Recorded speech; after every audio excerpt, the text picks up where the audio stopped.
नमस्कार, Prince civil services YouTube channel में आपका स्वागत है। मैं वैभव कुलश्रेष्ठ और आज हम बात करेंगे बॉर्डर टूरिज्म के बारे में। बॉर्डर टूरिज्म अर्थात टूरिज्म पर्यटन, जब सीमावर्ती क्षेत्रों में ये पर्यटन किया जाए और ये पर्यटन से हमारे वीर रस जागृत हों, वो बॉर्डर टूरिज्म है। मनोरंजन के लिए भी है और विभिन्न क्षेत्रों के बारे में जानकारी, अपने इतिहास को खंगालने के लिए भी इसको जाना जाता है। तो चलिए आज हम बात करते हैं बॉर्डर टूरिज्म क्या है और विशेष तौर से हमारे राजस्थान में ये बॉर्डर टूरिज्म कितना बढ़ चढ़कर हमारे आर्थिक गतिविधियों में हिस्सा ले रहा है, इसको देखेंगे। सबसे पहले हम अगर बात करें कि टूरिज्म पर्यटन क्या है, तो पर्यटन लोग मनोरंजन के लिए या फिर विभिन्न गतिविधियों के लिए जब एक प्रदेश से या दूसरे प्रदेश में जाते हैं और पुनः फिर वो अपने घरेलू क्षेत्र में आ जाते हैं, तो इस तरीके से जिस क्षेत्र में वो घूमने जा रहे हैं किसी भी कार्य के लिए, वो चीज हो जाती है टूरिज्म अर्थात पर्यटन। अब ये पर्यटन भी बहुत अलग अलग प्रकार के हैं। जैसे अगर हम बात करें एडवेंचर टूरिज्म, तो उसमें क्या है कि लोग एडवेंचर करने के लिए जा रहे हैं, कहीं पैराग्लाइडिंग करना है, कहीं रिवर राफ्टिंग करना है। तो ये सभी एडवेंचरस टूरिज्म के उदाहरण हैं। वहीं दूसरा होता है कल्चरल टूरिज्म, जिसमें लोग अपनी कला संस्कृति को देखने के लिए जाते हैं। पूरे भारतवर्ष में, चाहे वो उत्तर से दक्षिण हो या पूरब से पश्चिम, हर जगह हमारे संस्कृति के प्रतीक फैले हुए हैं, जिनको देखने के लिए लोग इधर से उधर जब जाते हैं तो वो कल्चरल टूरिज्म का एक पार्ट होता है। इसके बाद अगर हम बात करें इको टूरिस्ट की, तो लोग जंगलों में जा रहे हैं, जंगल सफारी कर रहे हैं, ये इको टूरिज्म के उदाहरण है। प्रकृति के नजदीक पहुंचना चाहते हैं, क्योंकि आज जब मनुष्य भौतिकवादी हो चुका है और भौतिकवादी होने के कारण आज शहरों में जब पर्यावरण या प्रकृति का सानिध्य प्राप्त नहीं हो पाता, तो ऐसे में व्यक्ति या मनुष्य प्रकृति का सानिध्य प्राप्त करने के लिए जंगलों की तरफ घूमने के लिए जाता है और वो इको टूरिज्म का हिस्सा है। फिर इसके बाद अगर हम बात करें रिलीजियस टूरिज्म, रिलीजनल टूरिज्म के बारे में, तो वहां पर भी हम अपने धर्म के केंद्रों की तरफ जाते हैं, मंदिर मंदिर भ्रमण करते हैं, अर्थात तीर्थ यात्रा, वो रिलीजियस टूरिज्म का उदाहरण है। अगर हम बात करें स्पोर्ट एंड रिक्रिएशन टूरिज्म की, स्पोर्ट टूरिज्म, लोग गेम खेलने के लिए, कहीं पर गेम ओलंपिक हो रहे हैं, तो अगर चीन में ओलंपिक होना है तो लोग चीन में अगर जा रहे हैं ओलंपिक गेम्स देखने के लिए, इसका मतलब वहां चीन में वो स्पोर्ट्स टूरिज्म को लेकर जा रहे हैं।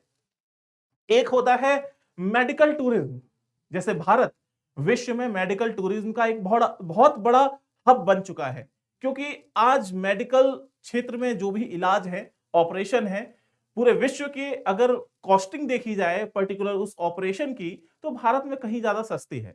इसीलिए बहुत सारे विदेशी लोग हमारे यहाँ आते हैं और वो मेडिकल टूरिस्ट की तरीके से यहाँ पे आते हैं, अपना इलाज कराते हैं और अपने वापस घर चले जाते हैं। तो कुल मिला के टूरिज्म के बहुत सारे उदाहरण हैं। इन्हीं में से एक नया कंसेप्ट आता है जिसका नाम है बॉर्डर टूरिज्म, अर्थात हमारी सीमाओं की तरफ जब पर्यटक अपना रुख अग्रसर करता है तो वो चीज कहलाती है बॉर्डर टूरिज्म। चूंकि हम बात कर रहे हैं राजस्थान के बारे में, राजस्थान में बॉर्डर टूरिज्म कहां संभव है? वो उन जिलों में संभव है जहां पर भारत पाकिस्तान का बॉर्डर मिलता है। अगर हम भारतीय नक्शे में देखें कि कहां कहां पर ऐसा टूरिज्म संभव है, तो आप देखेंगे कि सबसे पहले इधर है श्री गंगानगर, फिर आता है बीकानेर, फिर आता है जैसलमेर, फिर नीचे है बीकानेर, बाड़मेर। तो ये वो जिले हैं, 1 2 3 4, इन चारों जिलों में ही बॉर्डर टूरिज्म संभव है। चूंकि रेगिस्तानी भाग है, इसीलिए ये जो टूरिज्म होगा उसमें ऊंट या ऊंट के समुदाय को, ऊंट को पालने वाले समुदाय, वो भी इसमें संलग्न होंगे, अर्थात उनका भी विकास होगा, उनको भी आर्थिक रूप से फायदा होगा। क्योंकि ये जो टूरिज्म है, पर्यटन, ये एक तरीके से हमारा निर्यात है, एक्सपोर्ट है, क्योंकि उसके माध्यम से भारत सरकार या भारत या राजस्थान पैसा अर्न करता है। मनी हमारे पास जिस माध्यम से आता है वो हमारे लिए आय का एक साधन है, और टूरिज्म के माध्यम से बहुत सारे घरों की रोजी रोटी आज चलती है। तो अगर हम बात करें भारत, स्पेशली राजस्थान में बॉर्डर टूरिज्म की, तो आप देख सकते हैं जैसे ये ऊंटों की सवारी जा रही है, तो यहां पर बॉर्डर को दिखाने के लिए लोगों को लेके जाया जाता है और कुछ ऐसे पॉइंट्स हैं जहां पर इन पर्यटकों को घुमाया जाएगा और वहां पर भारत के इतिहास को उन्हें दिखाया जाएगा कि अगर भारत पाकिस्तान का ये जो बॉर्डर बना है वहां पर भारत सेना और पाकिस्तानी सेना की जब कभी लड़ाई हुई होगी तो उनके जो रिमेनिंग्स हैं, जो वो युद्ध स्थल वहां पर बनाए गए हैं, उनके एक इतिहास की व्याख्या के स्वरूप में हमें देखना चाहिए। अर्थात हम जब पर्यटक के रूप में वहां पर जाएंगे तो वहां पर हमें अपने भारत सरकार या भारतीय सेना के इतिहास के बारे में भी पता चलेगा और इसके साथ साथ जब हम दूसरे देश की सीमा उस देश के नजदीक खड़े होकर देखते हैं तो ये अपने आप में एक रोमांचकारी फीलिंग होती है, भावना होती है। तो ऐसे बहुत सारे स्थल हैं राजस्थान में, जिनमें से एक है तनोट राय मंदिर, तनोट माता का मंदिर। ये जैसलमेर में है। यहां पर 1965 में भारत पाकिस्तान का जब युद्ध हुआ उस वक्त पाकिस्तानी सेना की तरफ से लगभग 3000 से ज्यादा बमों की बारिश की गई और लगभग 450 बम तनोट माता के मंदिर में के परिसर में गिरे।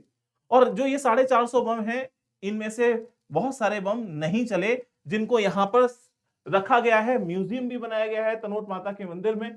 और इनका प्रभाव कहें या फिर ये कहें कि वो रेतीला स्थान है, इसीलिए बम जब ऊपर से नीचे गिरेगा तो उसमें ऊपर से आगे प्रेशर काम नहीं किया। वो क्या है नहीं पता, लेकिन ऐसी मान्यता है कि ये बम इसलिए नहीं फटे क्योंकि तनोट माता का ऐसा आशीर्वाद था। और उस वक्त भारतीय सेना ने जो पाकिस्तानी सेना थी उसको हराया और इस तरीके से भारतीय सेना की विजय हुई, भारत की विजय। तो वहां पर एक मंदिर बनाया हुआ है जिसकी देखरेख बीएसएफ करती है। इसके अलावा दूसरा स्थल अगर हम बात करें तो वो है लोंगेवाला। बैटल ऑफ लोंगेवाला काफी फेमस स्थल रहा है। ये है वो लोंगेवाला स्थल जिसको हम ग्रेवयार्ड ऑफ टैंक के नाम से भी जानते हैं।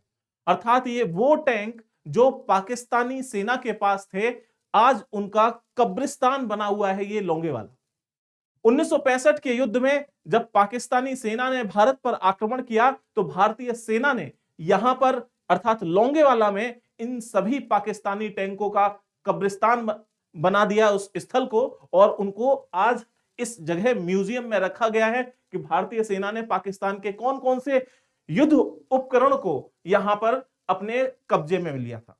तो इस तरीके से ये युद्ध स्थल है और इस युद्ध स्थल में एक हमारे जो मर्टायर्स हुए, जो हमारे शहीद हुए, उनके लिए एक मेमोरियल स्थल भी रखा गया है, बनाया गया है, जिसके देखकर हमें अपने देश प्रेम की भावना जागृत होती है। देश प्रेम के साथ साथ हमारे देश का गौरव भी गौरवान्वित होता है, उसकी समझ भी हमें विकसित होती है। इसके बाद तीसरा स्थल है हमारा सांचू पोस्ट जो बीकानेर में है। इसको भी टूरिज्म के लिए ओपन कर दिया गया है।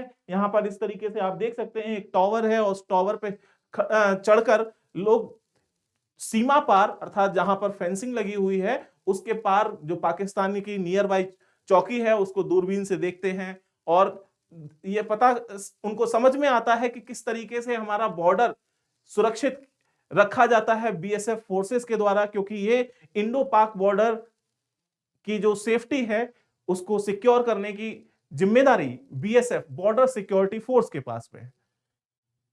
तो इसके बाद जो एक और स्थल है जिसका नाम है हिंदू मलकोट। ये हिंदू मलकोट श्री गंगानगर में है और ये भारत पाकिस्तान के बीच में एक आखिरी गांव है भारत की तरफ से, जो पाकिस्तान की तरफ अगर हम बढ़ते हैं तो वहां पर भी जब 1965 का युद्ध हुआ था तब वहां पर भी युद्ध हुआ और भारत की जो सेना थी, भारतीय सेना, उसने पाकिस्तान की सेना को हराया। तो ये सभी वो युद्ध स्थल है, वो तीर्थ स्थल है जिनसे बॉर्डर टूरिज्म को प्रमोट किया जाता है। तो इस तरीके से आज हमने बात करी बॉर्डर टूरिज्म राजस्थान के बारे में। राजस्थान के टूरिज्म का ये टैग है कि जाने क्या दिख जाए। अगर हम किसी भी सापेक्ष में देखें, चाहे हिस्टोरिकल सापेक्ष, क्योंकि यहाँ की ऐतिहासिक पृष्ठभूमि भी बहुत ही ज्यादा रिच है अपने आप में, कल्चरल पृष्ठभूमि भी बहुत ज्यादा रिच है। आप किसी भी क्षेत्र को लेकर अगर जाते हैं तो वहां पर आप किसी भी एंगल से जब देखेंगे तो ना पता कि वहां पर क्या कब दिख जाए। इसी के साथ मैं आपसे विदा लेता हूं। नमस्कार, अलविदा।